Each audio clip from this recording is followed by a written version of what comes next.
Hello, my name is Edward Jesse with International Sports Management, and today we get to sit and spend some time with Steve Sands of the Golf Channel. As many of you know, Steve has been the lead interviewer on the Golf Channel, performing over 1,000 interviews over the last 3 decades with some of the biggest names in golf, from Palmer and Nicklaus to Phil and Tiger to Rory and Koepka and all in between. He's interviewed most all of them. He's also covered the last 3 Olympic Games, and as a D.C. native, he, like many of us, eagerly awaits the return of live sports. So that said, Steve, thanks for spending some time with us today and taking the time to chat. My pleasure, Ed. To start off, you've done over 1,000 interviews in your career. We're curious, which one stands out as the most surprising that you did, and why? You know, one of the coolest things I think that I've ever been a part of, which was just so lucky, it was years ago at Doral outside of Miami, and Tiger was playing in a World Golf Championship event there, and Roger Federer was following his practice round because Roger was down there in the Miami area playing in a tennis tournament. So at the same time, you had the number 1 player in the world in golf and the number 1 player in the world in tennis, the 2 individual sports that dominate the world. And they're the 2 best at what they do and arguably the 2 greatest of all time at what they do. And I went to interview Tiger after the round, and I just kind of instinctually just said to Roger, hey, would you like to join us? And he said, sure. So all of a sudden this regular, if you will, in quotations, regular interview with Tiger turned into this back and forth with literally the 2 most dominant individual sport athletes of their era. And it just ended up being incredible to listen to the 2 of them talk about one another, about each other's craft, which one was more difficult, giving each other the needle a little bit. It was just a wild moment. That sounds amazing. In your opinion, who made for the most challenging interview that you've done? Oh, there have been a few over the years. You know, the hardest thing to do, I think, Ed, in our business is when you have to interview an athlete who has just lost, who's just had his or her heart broken or his or her heart ripped out, you know, in a sports sense. And, you know, there have been a few of them that I can remember off the top of my head at the Valspar Championship years ago with Ernie Els, who had a really good chance to win and couldn't. I remember doing an interview with Ernie one time after Phil Mickelson won the Masters in 2004. Ernie played so great. He's such a great guy. Everybody loves Ernie. Everybody loves watching him play. And that was a very difficult thing to talk to him after he had just lost the Masters. Very happy for Phil that he won, but in the moment with Ernie, that was a difficult one. Also, speaking of Phil Mickelson, when Phil lost to Henrik Stenson in 2016 at Royal Troon at the Open Championship, he played so great, but Henrik played just a little bit better and ended up winning, and that was a heartbreaking thing for Phil Mickelson, and I had to interview him there. Also, at a couple of other U.S. Opens with Mickelson, having conversations with him as a 6-time runner-up of the U.S. Open. You know, some losses are worse than others, Ed. When you really are in the moment and you think you're going to win and you don't, those are the hardest ones. To get blown out is one thing. To lose in heartbreaking fashion is another. So that's when it's most difficult to interview athletes. Makes sense to me. And staying with golf, what do you envision as the best path forward to resuming tournament play currently?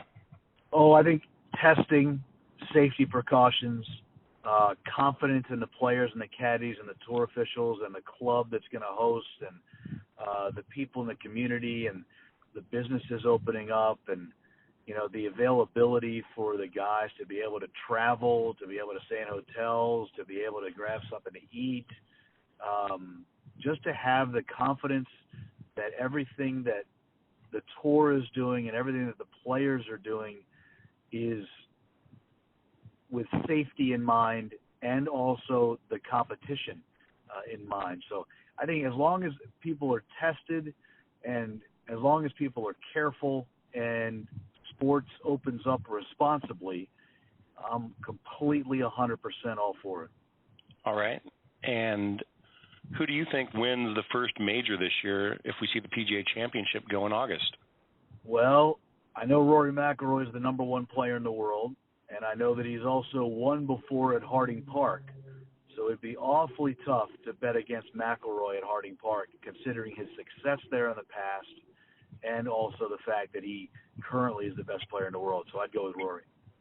Maybe it'll be the same answer, but regarding Player of the Year, do you feel like the downtime favors players like Fowler and Spieth to get back to their prime, or is this better for the likes of Koepka and JT? Such a great question. I'm fascinated to see how the guys come back. Professional athletes, Ed, are just like me and you and everybody else, who has a job and a routine. To take yourself out of your routine the way these guys have been taken out of theirs, for them to come back and be in rhythm is going to be very difficult. I think we're going to see some rust from some of these guys from a competitive standpoint, and I think the cream will rise to the top. I think the better players will be able to fight through it. I think the mentally tough players will be able to fight through it. And you use four names as an example: Brooks, Justin Thomas, Ricky Fowler, Jordan Spieth. Those guys are tremendous players, and they also are smart players, and they're also mentally tough. So I think that those four, in particular, with some other big names, I think will be just fine once everything gets going. Once we start moving ahead with the new schedule, do you think there's any perceived benefits for the players or the viewers with the change-up? I think the benefit for the viewers will be that things will be in such a truncated schedule. You're going to have three majors, a couple of World Golf Championship events, and also all the other PGA Tour events in such a short time frame. And the FedEx Cup playoffs will be going on in late August and early September. I think that with all of those events going on from middle of June to middle of November, I think the viewer and the sports fan will benefit greatly, and I also think the players will benefit in this sense. Like a wild card team in the NFL sneaking into the playoffs with a late win, they can get on a run and go all the way to the Super Bowl. Well, if you get hot in golf in this particular calendar year, then you have a chance to win a bunch of events in a hurry, because the fields are going to be stacked because the guys haven't played in so long. If one of these great players gets hot, I could see them winning a bunch of events. Golf included, do you feel there are any sports that would be easier to play in the absence of fans? Probably golf, and maybe NASCAR, I guess, because you don't feed off the energy of the crowd in NASCAR like you do in the other sports. I know horse racing is going to come back. I don't know if they necessarily need to have the fans there as far as seeing if the product is going to change at all outside of it just being bizarre that it's quiet. But probably, if I had to take a guess, I would say NASCAR. I mean, football, basketball, baseball, hockey, it's going to be really bizarre without fans. And golf will be, bizarre without that energy as well, even though you don't think of it as the same as, say, a college football game or a college basketball game, a Stanley Cup playoff game. The crowd gets loud and energetic at golf tournaments, and that kind of palpable noise that's always going on is something that keeps guys focused and in rhythm. It'll be interesting to see how golf plays out as far as it goes without fans. But if I had to guess, Ed, I would say NASCAR probably can do it without fans the most, as far as not having it change what the product is like. And with the Masters being flipped this year from the first major to the last, is there anything that you feel like excites you about it being played 2 weeks before Thanksgiving? Well, it's the first time people are probably going to see Augusta National in November. A little fall foliage. The azaleas won't be, bright and blooming that time of year, most likely. The golf course will play a lot different than it does in April.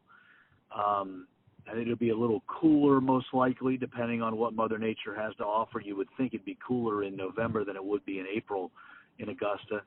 But I think just the way it looks, it's going to look different. It's also a much different time of year for sports fans. So I think the excitement of going back to Augusta National in November is going to be awesome. And if they do end up playing it in November, which hopefully they will, you're talking about having 2 Masters in a 5-month span. That's going to be awesome. As far as majors go, is there a certain course you'd like to see host a major that's never played host before? Oh, man. Yeah, a couple of, gems. Like we were just at Seminole for the TaylorMade, driving, relief, and that was Seminole Golf Club is a ridiculously great place, world-class facility, amazing venue. The people are terrific there. Bob Ford, the head professional, Jimmy Dunn, the president. That's an amazing place. Cypress Point is an amazing place out in California. Pine Valley. These places are never going to host majors, but a golfer, a golf fan, and a sports fan can certainly dream of it. And then as far as Seminole goes, you were just there last weekend. What was it like covering the TaylorMade driving relief? It was great. It was so cool to see the guys again, see them compete. McIlroy, Dustin Johnson, Ricky Fowler, Matt Wolff, a budding star on the PGA Tour. Was it a little odd with no fans? Yeah, a little bit. But once the guys got into a groove and once they started, competing towards the end for all the money that was on the line for such a great cause and causes for COVID-19 relief, they started getting more and more competitive. The juices started flowing. They got a little nervous. They got the energy up. I thought it was a really great day. It was a great day for the game and a terrific day as well for the amount of money that was raised for charity. It was terrific all around. And regarding COVID-19 and as we look at sports, without a vaccine, do you feel there is a reasonable and safe way to resume sports from a spectator standpoint? And how do you feel that would look like for the preeminent college sport, fall football? Yeah, it's going to be tough. If you don't have widespread testing and you don't have the confidence of the public to want to gather in those large numbers, and if you want to talk specifically about college, college needs to get in session before football can happen. So we all went to college and know what a dorm situation is like for freshmen. That's like a petri dish, for all those kids in there. Who knows if colleges will even have regular classes in the fall.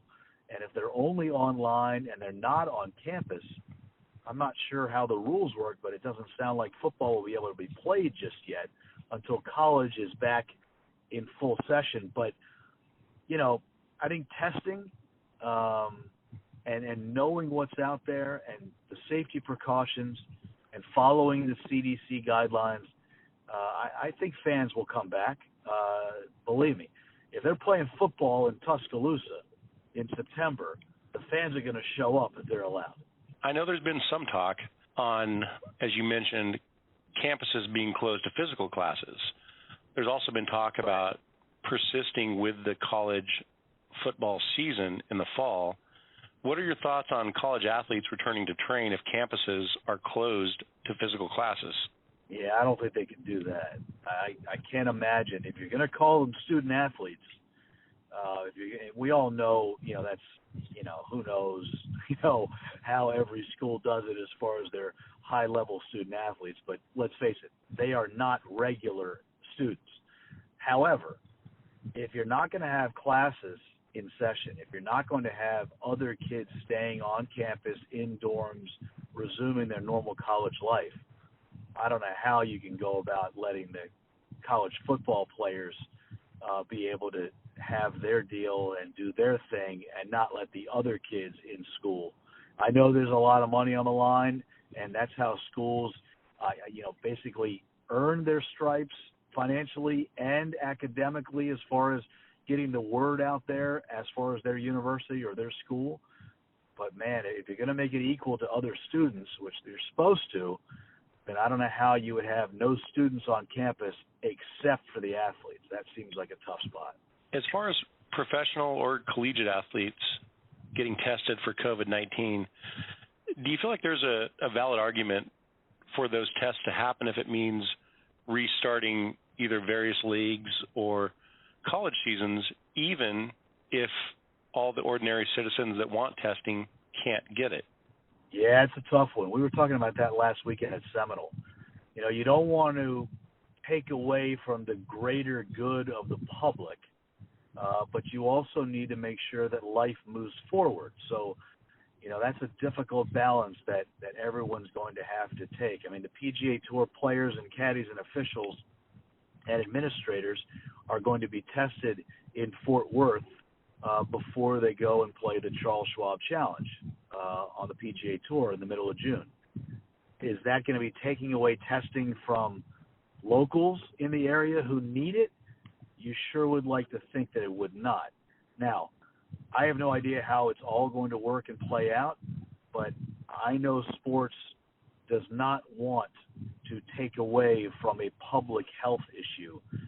So they're going to do their best to make sure that they work with the local communities so that doesn't happen.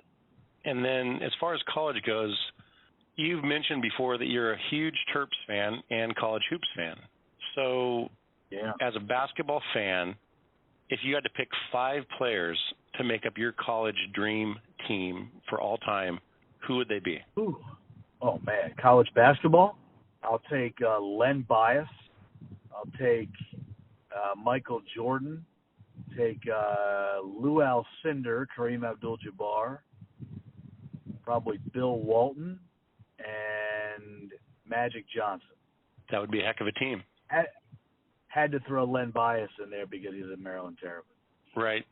With the NBA, which actual existing team throughout history would you pick as your all-time top team for a single season? Well, since we all just watched The Last Dance,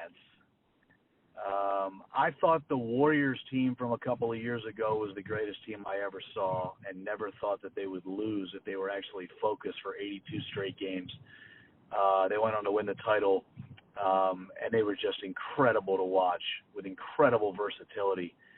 But after watching The Last Dance, you know, seeing the Bulls and that run, I would love to see, it's hard because it's different eras, but that Bulls team that won 70-plus games and that Warriors team that won 70-plus games, I think the athletes are better now than they were a generation ago. So I would say probably that Warriors team that won 70-plus games, but, man, watching Jordan just never allowing his team to lose during that run, I don't know. It'd be awfully tough to go away from that Bulls squad that won 72 games, I think. As far as international sports, meaning non-traditional U.S. sports, is there anyone that you'd like to see make more headway here in the States? Oh, that's a good question. I mean, you know, you've got Formula One, you've got soccer, you know, the English Premier League and the other leagues. There's cricket over in Europe. That's massive. You know, if I was going to pick one that would maybe make some headway, it'd be soccer, just because it's such a huge kid sport. And if kids stuck with it, perhaps they would end up being professionals, you know, like those guys who play elsewhere around the world. And the MLS is good, but it's not the English Premier League. So I would probably say soccer has the biggest chance to make the biggest impact of any of the sports in this country that are not, you know, regularly thought of by the masses. On to some non-sports questions. As a reporter and the lack of live sports to cover right now, what do your days look like? Groundhog Day. You know, not much. It's without live sports, we're kind of stuck. You know, if you do sports for a living and there are no live sports, you're in a bad spot. So, you know, try to work out, you know, 5-6 times a week, maybe take a day or two off, ride the Peloton or whatever, walk the dog, go to the grocery store. I love to cook, so I cook a lot of dinner. But I also want to support the local restaurants and get some takeout because they're in need of some support more than ever right now during this pandemic. Watch a lot of shows, caught up on a lot of shows, man. I mean, I've watched a lot of documentaries. I've been ripping through a lot of shows on Netflix and Amazon Prime and Showtime On Demand, and catching up on the news every once in a while. And every once in a while, I'll catch an old ball game where I don't forget the ending because I know the score. I know who wins, but I don't know the score. I don't know exactly how it finished. So every once in a while, I'll bore myself and watch an old rerun of a game. But for the most part, it's eating, drinking, and watching TV. It's not a lot. Well, as far as TV goes, is there anything you are or have been binge watching that's been great right now? Oh man, I finished Ozark season 3. That was great. Watching Billions, that's great. Watched a couple of really good documentaries. One was on Waco. Remember the Branch Davidians? That was a really interesting documentary. I've watched a couple of shows. Like I've ripped through Homeland. I ripped through Designated Survivor. Watched Hunters. And then some other documentaries that have been really good. It's been, a lot of binge watching. My television must be so sick of me right now. Also, I mean, I'm sure you stayed in touch with a lot of players and other folks. What would you say is the most funny or interesting way you've heard that players are staying active right now? A lot of guys who weren't able to go into the gym and didn't have a home gym, they've been kind of, jumping in the ocean and swimming, which they never have. I think a lot of guys are stretching more and doing home exercises, even though they don't have machines or bikes in their house. I think a lot of guys ordered Pelotons who never had them before because it's an easy way to do it. Before things started opening up like gyms, it was hard to keep in shape if you're a professional athlete. So there's a variety of ways for them to do it. But I think now that things are starting to slowly open up a little bit, it's gonna alter the way they go about their business, and they can get back to doing what they usually do. As far as the Olympics go, you've covered the last 3. What has been your favorite Olympic moment that you've experienced thus far? Oh man, there's a few. I in Sochi in 2014, watching a Russian speed skater in Russia win a medal with the fans going absolutely crazy. That was amazing. The U.S. women in speed skating in 2018 in Pyeongchang, South Korea, won a medal. It was the first time that the Americans had medaled in years on the women's side in speed skating. That was thrilling, just from an American standpoint and a television standpoint for us on NBC.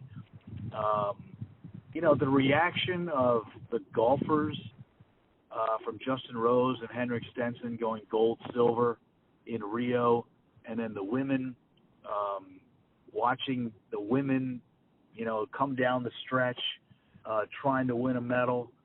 You get an understanding, Ed, that elsewhere in the world, outside the United States, winning a gold medal is the highest honor, the biggest thing you can do in sports. In America, you want to win the majors in golf or the Grand Slams in tennis. You want to win, a team championship in whatever league you're playing in a team sport.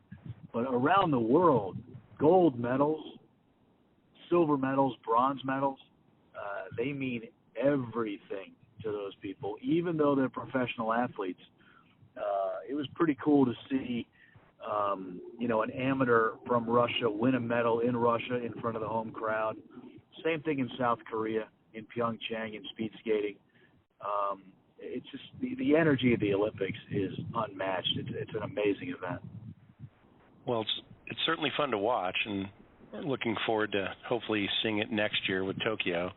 As far as the summer games go, how do you feel about the Olympic golf format, and do you feel it would be improved if it was changed to match play? I do think match play would be better, but that's really tough for the television, the entertainment value of it because of timing. You know, match play can end very quickly. And if it ends very quickly and messes up all the TV times and those kinds of things, it's also more random. 4-day stroke play, you know, you can have a bit of a hiccup and bounce back from it. You cannot have a hiccup and play poorly in match play and recover because it'll be over too quickly. So do I think match play will be more exciting? Yes. But, you know, understanding the landscape of the game and the entertainment value and television, it'd be awfully tough to change it. But I think golf being back in the Olympics was a home run. I wasn't sure about it. And then we saw it on the men's and women's side. The men and women were really into it. It was exciting. And I'm glad it's back. Can't wait for Tokyo in 21. It's a shame that it's not being played later this summer. I agree. And a couple more questions. You've been a lifetime Redskins fan, and with their new head coach at the helm, yeah. What are the chances for a Super Bowl this year? 0, but we're hopefully going to see an improvement. They were 3-13 last year. Ron Rivera is a good coach. Kyle Smith is a good player personnel guy. But there's no chance we'll be playing in late January and February as long as the schedule goes on time. The Skins, they're not good enough just yet. All right. Well, thanks for the honesty. And then if you were sitting on College game day with Lee Corso and had the chance to pick the headgear for the winner of the featured game that day, whose headgear would you be wearing? Oh, I'd want to wear, a Maryland Terrapin gear. But there's something about Corso when he puts on the Buckeye and does that wave that he always does whenever he picks Ohio State. He puts that Buckeye on his head, and he always has the wave every week. I don't know what it is about that Buckeye that makes me giggle. I don't know why it does that, but it's just awesome when he picks Ohio State to win a game, and he puts that Brutus the Buckeye thing over his head. It's pretty cool. It always makes me laugh. It's one of my favorite segments in all of sports television. It's fantastic. I agree. I'd probably go with the Oregon Ducks, but Brutus the Buckeye is pretty darn funny when he puts it on. I like it when they go to Eugene. I like it when he puts on the duck. Corso's a beauty, man. It's just he's an American treasure. It's good stuff. Well, Mr. Steve Sands, thanks again for the time today. We're looking forward to seeing you regularly back on television as golf cranks back up, and wish you all the best in the meantime. I appreciate it. Thanks for having me on, bud. Absolutely.